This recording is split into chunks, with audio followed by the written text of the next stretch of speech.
Hi, everybody. Uh, First things first, we are now threads from the wheel. Uh, Turns out there's another Maidens of the Spear. Um, and everything's on that channel. I'll post it, everything over there going forward. Oh, and we're wanting to play a little game this week. Which Aja are you? So your choices are red. Well, we've seen them. We know what they're like. The white are pure logic. Grays are mediators. Browns are researchers and librarians. Yellows are healers, and that's not just people, it's plants, animals, anything. Green, the battle Aja. And we've seen them as well. Oh shoot, who am I forgetting? Gray? Blues, duh. Blues? Okay. Yeah, Moraine's a blue. Yes. They fight for causes. They're more political. So Heather, which are you? Green. And I'm Brown, who fantasizes about being green.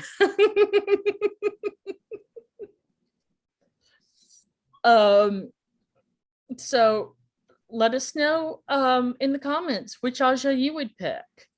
And I've also set up an email if you'd like to email us. It's talesfromthewheel@gmail.com. So with that being said, let's get into the episode. The Dragon Reborn is the name of this one. So we started off in Gildan. What did you think of that? That opening should have been the opening for the show. That was wild.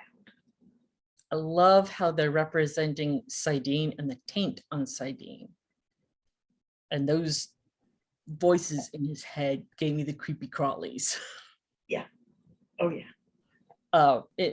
In the books, the dragon does hear Luce Theron's voice, but the men who go mad don't all go mad in the same way. But I like that it's setting things up so you know that when the Dragon Reborn starts hearing something, that things are gonna get bad. And I just gave something away. Oh well. I didn't catch it, so it's okay. I'll have to do a rewatch. Oh. I have my theories, and it's all good. Okay. And the show tried to change my mind twice this last episode. So who do you think it is? Who do I think the Dragon Reborn is? Mm-hmm. I'm no fool. It's Rand. It has to be. Why? They've purposely been kind of keeping him in the background. He's not really, other than negotiating with the farmer this week, he's not really done much. Yeah, he fussed at Moraine, but somebody had to. And the way his father talked to him and the way his father looked at him just screamed at me. Like Tam knew who he was. I didn't pick up on Tam knowing anything. When he was telling him, we learn to do better the next time. It's just something in the way he looked at Rand. But in this world, everyone is reborn. As something. But yeah. I mean, I understand that they were doing the ceremony to call their loved ones back with the lanterns. But it was just the way, something about it just grabbed me and said, this is the one. And I'm convinced of it. Oh, all right. I'm willing to be wrong. If I'm wrong, I'm wrong. I'll say it. We will see. So then and I also wanted to say that I love that we're actually getting backstory for Logain. In the books, we don't meet him till around books 5 or 6. And even then we don't get to know him. So this is going to make later actions more meaningful. So I like the way that they're laying the groundwork that wasn't done in the books. So then we go to the Aes Sedai camp with Logain. And what did you think of that?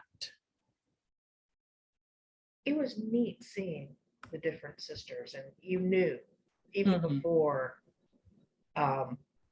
it was said out loud, you knew that the red Aja was a snake. You knew that she was bad news from the very first episode, the opening of the first episode. Mm-hmm. This power is only for women. Okay. I'm not opposed to feminism, but that's just Yeah, that's going the other direction. yeah, that's man hating. Yeah. And she strikes me as someone who does not like men. That's typical for the Red Aja. I think it's because they spend so much focus on finding men who can channel and gentling them that it makes them look side eye at every male. Well, every male has the potential to do that. You don't know who actually is going to be Right, able to, but right. just as every woman could channel, Mm-hmm. you never know who it will be that will or won't. Yeah. The end of the episode kind of blew me away. But we'll get to that. We'll get there. I loved seeing Lan go through the sword training or exercises with the other warder. Warders are considered some of the best fighters in the world, and it's generally agreed that Lan is the best of the warders. So he's good. Mm-hmm. Oh, the sword play was hot, for lack of a better term. Yep. So then we go to the Tinker camp, and I liked the way that they did the wagons in this episode. They're much more colorful than they were last time. They're still with the drab clothing. The Aes Sedai are more colorful than the Tinkers. I don't know what's up with that. So what did you think? I did notice the drab colors and thought if they're this world's allegory to the travelers, Mm-hmm. they really should be more garish in their clothing. But I'm not a set designer or costumer, so I can't really say anything to that. Not that the sets or costumes are an issue. Other than sometimes they're a little too clean for my taste. Well, You've been on the road for a week and your clothes still aren't dirt. No. Pretty much every fantasy movie or TV show does that. Yeah, it's just odd. But I liked the Tinkers. Maria Doyle Kennedy, that's it, is a phenomenal actress, and she strikes me as knowing stuff. She seems to be able to say the right words into Perrin's ears. Yeah, Talking Isla about is picking up a amazing. weapon. And has your life been any better since you picked up that axe? Yeah. That's a tough question for that? poor Perrin. Poor Perrin. So then we get to the farm. What did you think? Rand's call on the farmer holding the bow and arrow was pretty good save. And poor Matt is we don't know yet at that point what's going on with Matt, but he's kind of paranoid and he's digging for that purloined dagger. Yeah, yeah. When I first watched it, I saw him reach. I wasn't sure what exactly had happened. I do beadwork while I watch the show, so I miss some things sometimes. But then second time around, I was like, oh, right. He's precious. Yes. Although that dagger probably would take care of his sisters well into their adulthood if he were able to sell it. And that ruby was not small. True, true. So then we're back into the Aes Sedai camp, and Leandrin is getting her claws into Nynaeve. I liked the mispronunciation of the name. That was, Yeah, it almost seemed like a nod to us, people who don't know the story and don't know the names very well. And it also was a catty, bitchy dig, which that is the name of the game with her. fits her personality perfectly. I love Lan saying that you're welcome to around our fires if you promise not to push me into it.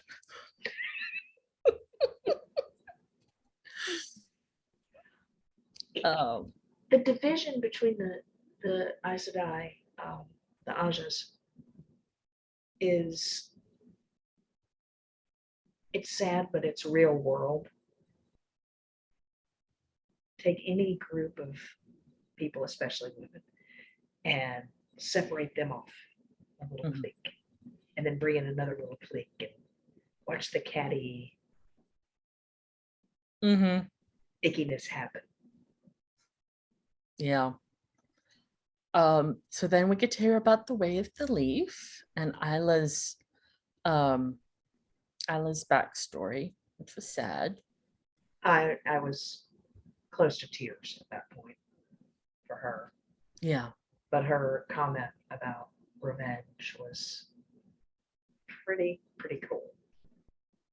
Yeah. And it seems like Perrin is wanting to go that way.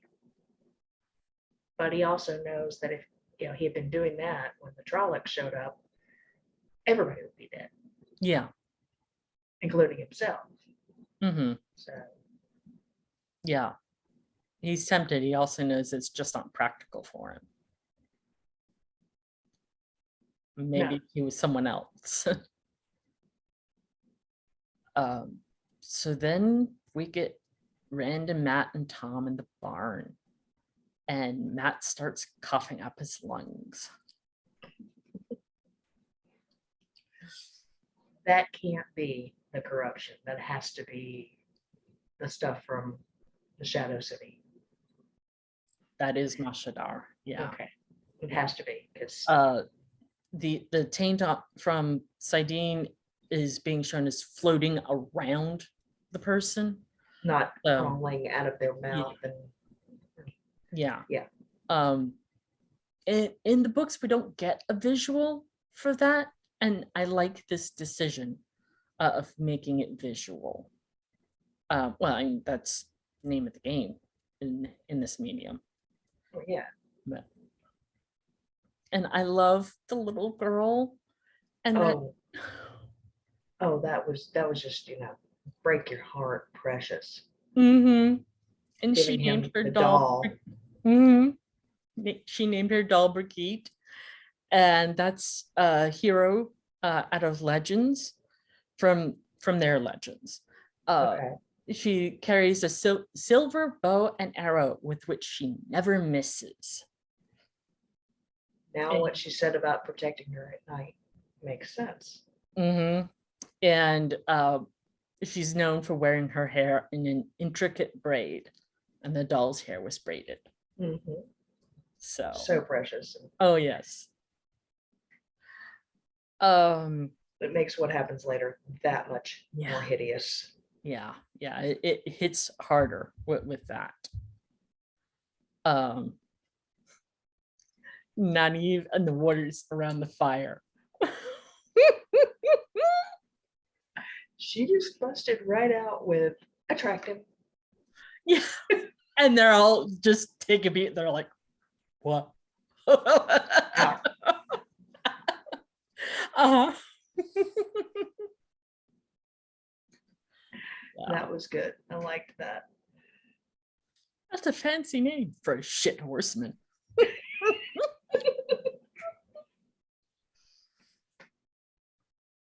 That was good. Mm-hmm. And the look on her face when Alana Mm-hmm. comes and collects her 2 warders, Mm-hmm. and you could all but hear the You could read it right across her face.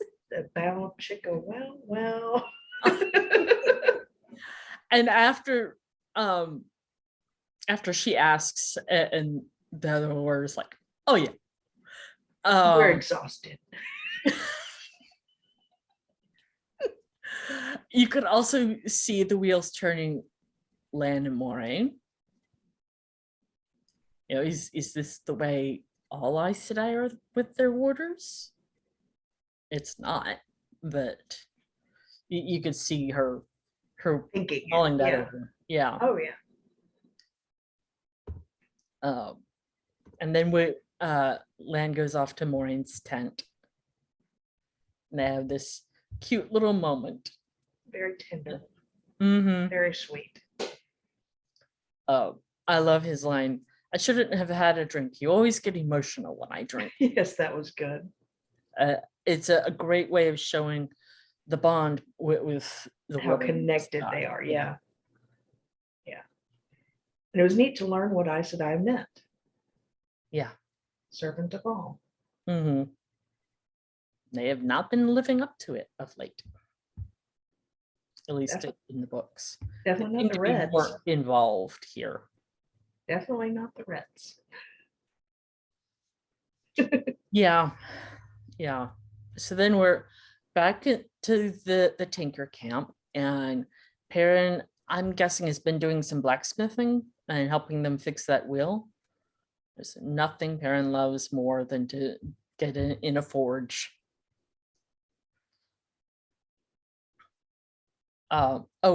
This is the scene where Isla tells the story. Yes. And I rewound it, I don't know how many times, trying to catch a particular sentence. I actually went out and found a transcript of the episode to figure out what she said. And it was trying to work up the courage to grab it and hunt down the beasts as they had hunted her. Mm-hmm. That heart-wrenching. Mm-hmm. But what greater revenge on violence than peace? Yeah, what better revenge on death than life? That's it. And then we get Rand and Matt trying to go to sleep. You know I'm here for you. Mm-hmm. Because he's not sure what's going on with Matt. Yeah. He just knows what Tom told him about his nephew Owen, and he's very afraid that's going to happen. Yeah. And then we get the scene with the family, the Murdral. And that's very sad. But I like the way Matt reacted to the Murdral. He didn't even wake Rand or Tom. He was just there with that dagger. I see you. Yeah. It was very, very good representation of what it's doing to him. There was blood on the wall, and it was shaped like a dragon fang. There was no blood on Matt's blade, no blood on his hands, but there was blood on the Fade sword. I had to go back and rewatch that scene. I watched the episode twice, and I watched that scene for a third time just to make sure. Because I'm like, there's no way this kid did this, even if he's Yeah, got he's some not that far sickness. gone. Yeah. The thing with Shadar Logoth and Moradeth is that he was as vile in fighting the shadow as ever the shadow itself was. So it's evil recognizes evil. But it's a different evil. Yeah. It's not the same. It's obviously not the same. Yeah. They're not on the same team, but they're playing the same game. So then we get the battle outside the cave, and Moraine talking with Logain alone. Any thoughts? The battle was cool. I really, really do want to be agreeing because they're turning arrows back around midair. That's awesome. And That's also not book accurate because they're not allowed to kill. It's to not use the one power as a weapon, except in last defense of my life, that of my water, or another sister. well, there were other sisters on the field. Their warders were on the field. They're technically not breaking the rule there. It's the line, the last defense, that Well, if you've got a reign of it's they make it have to be much more imminent, but it's still made for a cool scene. And something that they didn't include in the show was that they're also allowed to use the power against the shadow spawn, Trollocs, Murdral, that sort of thing. Which I don't know why they would not have included that here. Or maybe they're just going to take it on assumption. No idea. well, they're not human. So And that could also be the loophole. Because I said I am all about loopholes. well, I would think a rain of arrows would fall under the category of loophole. That's just me. Maybe I'm wrong. Mm-hmm.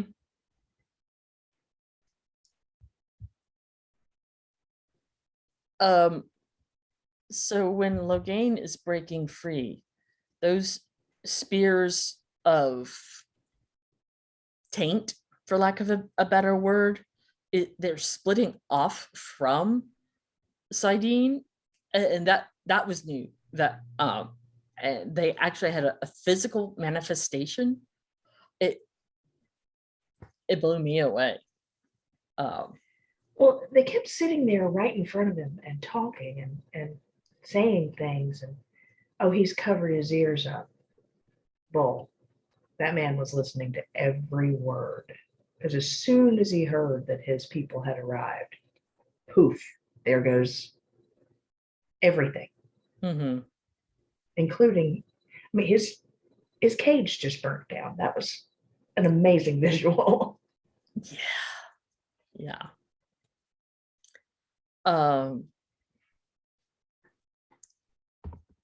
So yeah, rest in peace, Karine Sedai. And she was technically in the books, but I think she died before they started. She was just sort of mentioned off screen. And I liked the King Gildan. That was sad.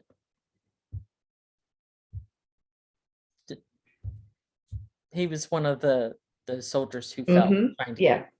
I saw that. It was sad, but he chose his place. Yeah. And Karine's warder should have known the very moment she died, because the bond breaks. at that point. And it was odd that he didn't. It seemed pretty soon after. Yeah, yeah. And maybe he was just distracted He was because fighting a there, battle. well, there's another instance in the books where um, it's actually a warder that dies, and his Aes Sedai didn't catch it at all. She was so involved in what she was doing that it wasn't until she was marched past his body that she realized he was dead. Well, just before he breaks free, they show her and she says, "My warders," and just behind her is a little flash of light, like something going out. It was almost like he was slowly but surely breaking their weaves. It was just odd. But Logain was listening the whole time he was there. He was trying to figure stuff out, and it almost felt like he was captured on purpose. Um, I thought he was meditating because that's how, well, both men and women start to get themselves in the headspace to channel. It's possible. So that's why I thought he was so calm. He could have been, but he was still listening because it was instant the minute they said his army had arrived. Mhm. He was trying to get out the door. So we are at the scene.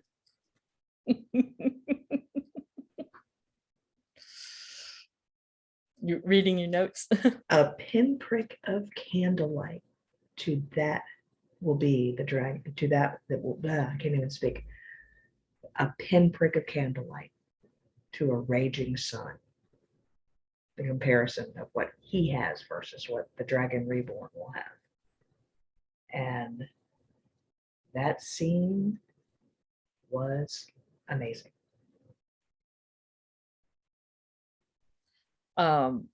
In the books, Nynaeve has been healing with the power before she ever meets Moiraine.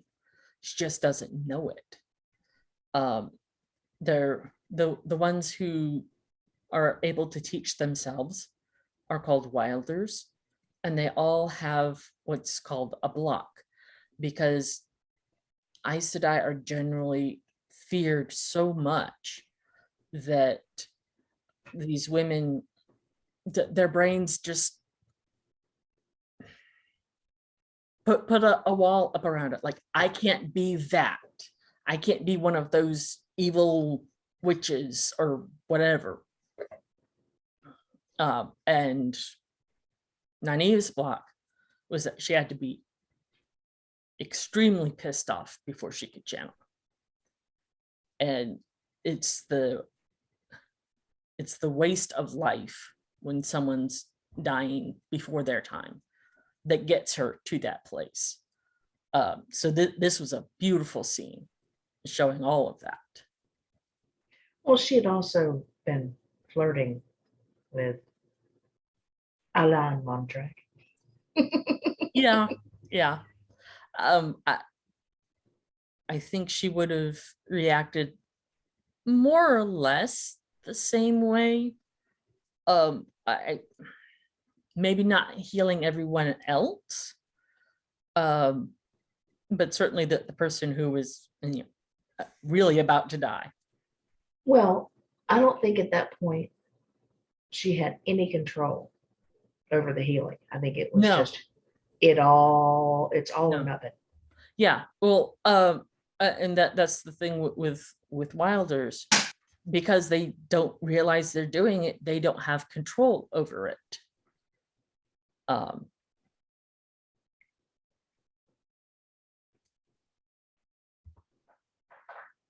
Then Logain is gentled. So Why do I get the feeling that gentled could be stated with another G word. Gelding. That's a new one on me. What you do to horses Fix them. when you don't want them to reproduce. No, it's just cutting them off from the source, and they give up wanting to live, like Owen did. Yeah, that's gentle. Yeah, it's a euphemism. Yes. But so is fixing. True. All righty. Well, that wraps it up for us. We forgot one thing. Oh, what? Rand's dream. Just before. Oh, right, with the Murdral. Yeah. Just before the murder, or not the murder.